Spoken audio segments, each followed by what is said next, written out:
Beautiful Mga sunset. kananay, tingnan nyo ang Beautiful pagbubuo ng araw. Ang sunset. ganda, no? Tapos nasa tabing dagat ka. Naririnig mo ang hampas ng alon. Alam niyo yung sikat ng araw yung parang tao lang din yan. Yung tumatanda. Bata na tumatanda. Nagiging malungkot habang tumatanda. Hindi ba? Ganun tayo. Kasi palipas na tayo. Ganun. Pero kaya nga habang nilakas pa tayo.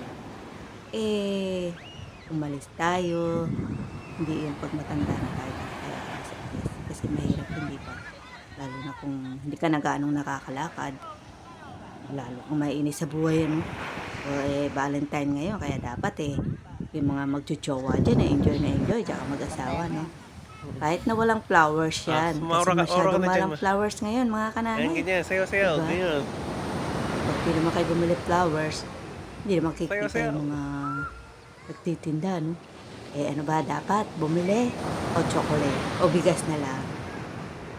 Pera na lang, mas maganda. Matutuwa pa si Mrs. Pero sa magjojowa, roses. Gusto nila yon. Sa chocolate, ano? Ganun, parang romantic ka raw. Yun ang gusto nila. Nakapunta kayo sa ano. May mga kumakain nga pala dito. Kami hindi nakakain. Matutulog lang.